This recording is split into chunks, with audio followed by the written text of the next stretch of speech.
আপনাদের সাথে এখন পরিচয় করে দিব আগামীকালকে উদ্বোধন ম্যাচের থানারঘাট টিমের ক্যাপ্টেন আমাদের রানা মামা। আপনারা তাকে চিনে থাকেন। মামা, কালকে আপনাদের উদ্বোধন ম্যাচ, হ্যাঁ আপনাদের মানে টিম প্রস্তুতিটা কেমন? আমাদের প্রস্তুতি আলহামদুলিল্লাহ ভালো, মোটামুটি ভালো হয়েছে।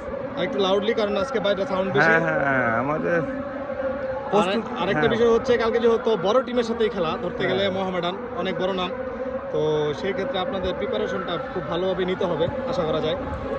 আপনার প্রিপারেশন, পার্সোনাল প্রিপারেশনটা কেমন হয়েছে? আমার পার্সোনাল প্রিপারেশন আলহামদুলিল্লাহ ভালো।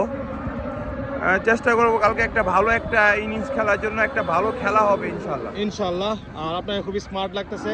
Thank Asha you. করি কালকে আপনি স্মার্ট একটা ইনিংস খেলবেন। হ্যাঁ ইনশাল্লাহ, ভালো থাকবেন। ইনশাল্লাহ দোয়া চাই। ওকে, আল্লাহ হাফেজ। Thank you. মাঠটা কেমন হয়েছে? আমি খুব ঘুরতে গিয়েছিলাম, আজকে তো একটা সমাবেশ, মাঠের ভিতরে কি আসবে নাকি না, আসবে এখন না। দেখা যায়। জেলা ক্রীড়া সংস্থা অনেক সুন্দর একটা করছে। পদক্ষেপ নিয়েছে আর কি। হ্যাঁ, এটা একটা সুন্দর উদ্যোগ। ওকে, অল দ্য বেস্ট।